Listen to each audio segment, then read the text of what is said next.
Welcome to सखीमध्ये सर्वांचे खूप खूप स्वागत आहे. तुम्हाला कढीवडा खायला आवडतो का? हिवाळ्यामध्ये तर कढीवडा इतका भारी आणि इतका खमंग मस्त लागतो. आणि त्यातले त्यात तो जर कढीवडा आपण घरच्या घरी बनवलेला असेल ना, तर मग विचारूच नका. तर मस्त अशी कढीवड्याची रेसिपी तुमच्यासोबत शेअर करत आहे. अगदी साधी, सिंपल आणि खूप सोपी प्रोसेस आहे कढीवडा बनवण्याची. फक्त आणि फक्त 20 मिनिटामध्ये आपला कढीवडा आपल्या प्लेटमध्ये असतो. आज मला एडिट करताना म्युझिक द्यायला एक म्युझिक कंपनी आहे, जिचं नाव आहे, या कंपनीचं नाव आहे स्वीटू. या ठिकाणी मी अर्धा किलो बटाटे छानपैकी कुकरला 3 ते 4 शिट्ट्या देऊन घेणार आहे. त्यानंतर खलबत्त्यामध्ये लसूण, मिरची आणि मीठ याचा ठेचा करून घेणार आहे. असा ठेचा केल्यानंतर वडी जे आहेत ना, वड्यांना जो टेस्ट आहे ना वड्यांना, ती खूप छान मस्त अशी येते. त्यामुळे हा ठेचा आपल्याला करून घ्यायचा आहे. एका वाटीमध्ये मी बेसन पीठ घेतलेलं आहे. तर साधारणपणे 1.5 वाटी एवढं मी बेसन पीठ घेतलं आहे. त्यात थोडं थोडं करून मी पाणी मिक्स करत आहे आणि हे पीठ छान चमच्याने खलवून घेत आहे. आपल्याला वडे तळून घेण्याचं बॅटर बनवायचं आहे. वरून थोडंसं आता मीठ ॲड करायचं आहे आणि थोडीशी हळदही ॲड करायची आहे. हळद मीठ ॲड करून मस्त एकदा आपल्याला या बॅटरला थोडंसं हलवून घ्यायचं आहे आणि 5 ते 10 मिनिटासाठी साईडला ठेवून द्यायचं आहे. मस्त असं घट्टसर बॅटर आपलं तयार आहे. याला आपण आता साईडला ठेवून देऊ. गॅसवरती मी कढई गरम करण्यासाठी ठेवली आहे. त्यामध्ये जिरे मोहरी टाकली आहे आणि आपण जो ठेचा करून घेतला होता ना, तो ठेचा टाकलेला आहे. या ठेच्याला आपल्याला फक्त आणि फक्त 1 मिनिटभर परतून घ्यायचं आहे. ठेचा परतत असताना यामध्ये हलकीशी थोडीशी हळद ॲड करायची आहे. मीठ जर आपण ठेच्यामध्ये टाकलं असेल तर मीठ ॲड करायची काही गरज नाही. जर ठेचामध्ये मीठ नसेल टाकलं तर मग आपल्याला यामध्ये मीठ ॲड करायचं आहे. तर मस्तपैकी 3 ते 4 शिट्ट्या झाल्यानंतर मी हे बटाटे जे आहेत ना, ते छान मस्त कुस्करून घेतले होते. आता ही फोडणी थोडीशी थंड झाली होती. आता ही फोडणी बटाट्याच्या बॅटरमध्ये मस्त टाकून घ्यायची आहे. वरून थोडीशी कोथिंबीर ॲड करायची आहे. बटाटे आपण जेवढे ॲड केले आहेत ना, त्यानुसार आपल्याला हलकंसं मीठ ॲड करायचं आहे. ठेचा जेव्हा आपण बनवत होतो तेव्हा आपण मीठ ॲड केलंच होतं. त्यानुसार आपल्याला अंदाजाने व्यवस्थित असं मीठ ॲड करायचं आहे आणि हाताने पूर्ण फोडणीचे आहे ना, शक्यतो आपल्याला हे सर्व जे मिश्रण आहे ना, ते हातानेच असं एकजीव मस्त करून घ्यायचं आहे. असं केल्याने वड्यांना जी टेस्ट आहे ना, ती खूप छान येते. जी आपण फोडणी बनवली होती ना, ती बटाट्याच्या अगदी कणाकणापर्यंत पोहोचते. अगदी छोट्या छोट्या मीडियम आकाराचे आपल्याला हलकेसे बॉल्स बनवून घ्यायचे आहेत. खूप जास्त मोठेही नाही आणि खूप जास्त छोटेही नाही, असे मीडियम आपण वड्यासाठी जे बॉल आहेत ना, ते हलकेसे बनवून घ्यायचे आहेत आणि त्यात हलकंसं दाबून घ्यायचं आहे. म्हणजे खूप मस्त असा एक परफेक्ट शेप येतो. याचप्रमाणे आपल्याला सर्व जे बॉल्स आहेत ना, किंवा सर्व जे वडे आहेत ना, ते बनवून तयार करून ठेवायचे आहेत. खूप भारी आणि खूप खमंग मस्त असे हे वडे तयार होतात. हे आपण असेच फ्रीजमध्ये ठेवून देऊ शकतो आणि जेव्हा आपल्याला आयत्या वेळी करायचं आहे तेव्हाही आपण वापरू शकतो. फ्रीजमध्ये हे 2 दिवस तरी आरामात टिकतात. पण माझ्याकडे फ्रीज नाही आणि शक्यतो मला फ्रीजचा वापर करणे आवडतही नाही. या ठिकाणी आता आपलं पीठही मस्त तयार होतं. वडे आपण जेव्हा वळायला घेतले तेव्हाच मी गॅसवरती कढईमध्ये तेल गरम करण्यासाठी ठेवलं होतं. आता तेलही छान गरम झालं आहे. यामध्ये एक एक करून आपल्याला वडे सोडून घ्यायचे आहेत. या ठिकाणी मी खूप सारं तेल वापरत नाही. अगदी लागणार आहे तेवढंच तेल आपल्याला वापरायचं आहे. एका वेळी आपले 4 वडे जे आहेत ना, ते या तेलामध्ये परफेक्टली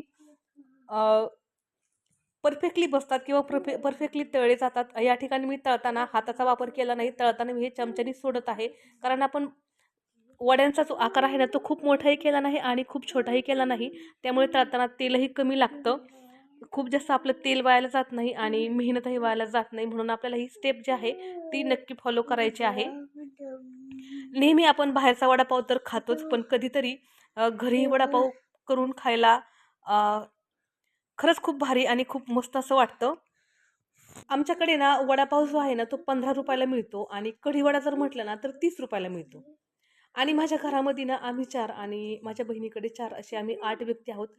तर ते बाहेरचं खाणं खरंच परवडत नाही. आपण जर घरीच कढीवडा केला ना, तर अगदी 100 रुपयामध्ये ना पूर्ण घर दिवसभर पोटभर कढीवडा खातं.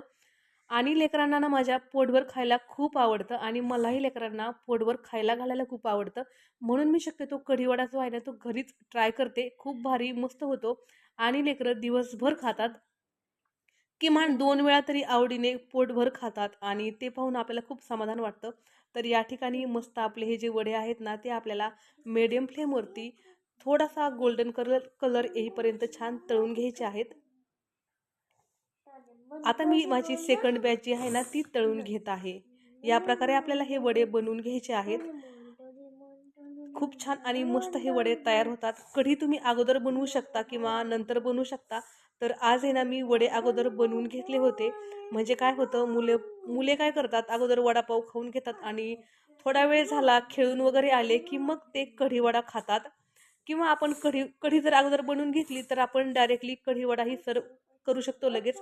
पण मला अजून कढी बनवून घ्यायची आहे. मी अगोदर वडे बनवून घेतले आहेत आणि आता आपण कढी बनवून घेणार आहोत. तर या ठिकाणी काल भरपूर असं दही लावलं होतं. मुलांनी खाऊन खाऊन अर्धं दही शिल्लक राहिलं होतं. त्यामधलं थोडंसं दही इर्जन करण्यासाठी ठेवलं आणि त्या दह्यामध्ये 1 ग्लासभर पाणी टाकलं अगोदर. अगोदर 1च ग्लास पाणी टाकायचं आहे. कारण हे जे भांडं आहे ना, ते उथळ आहे आणि ते सगळं काही ना किचन वाट्यावरती उडू नये म्हणून मी 1च ग्लास पाणी अगोदर टाकलं. 1 मिनिटभर छान हलवून घेतलं आणि नंतर आपण आता परत एकदा यामध्ये अर्धा ते पाऊण ग्लास पाणी टाकून आपल्याला याला मस्त असं हलवून घ्यायचं आहे. म्हणजे एकदा सर्व पाणी टाकायचं नाही. आता गॅसवरती पातेलं ठेवलेलं आहे. त्यामध्ये तेल ॲड केलं आहे. आता मोहरी आणि जिरे ॲड करायचे आहेत आणि त्यानंतर आपल्याला यामध्ये लसूण ॲड करायचा आहे. जिरे मोहरी छान तडतडली की मगच आपल्याला यामध्ये लसूण ॲड करायचा आहे. असा खुडून जर आपण यामध्ये लसूण ॲड केला ना, तर काय होतं, खाताना जेव्हा लसूण आपल्या दाताखाली किंवा याच्यात येतो ना, तर खूप भारी अशी खमंग टेस्ट येते. म्हणून आपल्याला कढीला शक्यतो खुडूनच लसूण वापरायचा आहे किंवा एका लसणाचे 2 पाकळ्या करून वापरायचा आहे. तर परत या ठिकाणी मी 2 चमचे लाल मिरची पावडर टाकली आणि मस्त असं जे ताक आपण केलं होतं ना, ते या भांड्यामध्ये ओतून दिलं. कढीपत्ता टाकायला गडबडीमध्ये विसरून गेले होते. नंतर वरून कढीपत्ता टाकला आणि मस्त अशी आपली ही कढी छान हलवून घेतली. गॅसची जी फ्लेम आहे ती मीडियम ठेवलेली आहे. मीडियम फ्लेमवरती आपल्याला या कढीला छानपैकी एक उकळी काढून घ्यायची आहे. कढीचं टेक्स्चर तुम्ही पाहू शकता. खूप खमंग आणि मस्त असं टेक्स्चर जे आहे ते या कढीला आलेलं आहे. वरून चवीनुसार मीठ ॲड करायला विसरायचं नाही. तिखट आणि मिठाचे जर प्रमाण कढीमध्ये योग्य असेल, तर कढी खायला खरंच खूप खूप भारी अशी लागते. तर लो फ्लेमवरती मी ही कढी 3 ते 4 मिनिट छान अशी उकळून घेतली होती आणि कढीची कन्सिस्टन्सी तुम्ही पाहू शकता. खूप जास्त घट्टही नाही आणि खूप पातळही नाही. अशी मस्त कढी ही झालेली आहे. मी आता गॅसची फ्लेम जी आहे ना, ती बंद केली आहे. पातेलं खाली उतरून घेतलं आहे आणि पातेलं खाली उतरून घेतल्यानंतर मग यामध्ये मी कोथिंबीर ॲड केली आहे. कारण आता मुलांना खायची खूप घाई झालेली आहे आणि खरंच मुलांना खूप घाई झाल्यामुळे मला सर्विंगही व्यवस्थित दाखवता आलेली नाही. पण मुलांचं खाणं हे महत्त्वाचं आहे. कढीचा लूक तुम्ही पाहू शकता. खूप भन्नाट आणि खूप भारी मस्त असा या कढीला लूक आलेला आहे. तर तुम्ही पाहू शकता या ठिकाणी माझी कढीही तयार आहे आणि वडेही तयार आहेत. तर लगेच पटापट आता सर्व्ह करूयात. मी यासोबत खायला कोथिंबिरीच्या वड्या देखील बनवल्या होत्या. म्हटलं चला रविवार आहे आणि मुलं थोडंसं खाण्यापिणं एन्जॉयही करतील म्हणून मी हे दोन्ही पदार्थ एकाच वेळी बनवले होते आणि ते खरंच खूप सर्वांना आवडले. तुम्हाला ही रेसिपी आवडल्यास लाईक, शेअर आणि चॅनलला सबस्क्राईब करायला विसरू नका. धन्यवाद.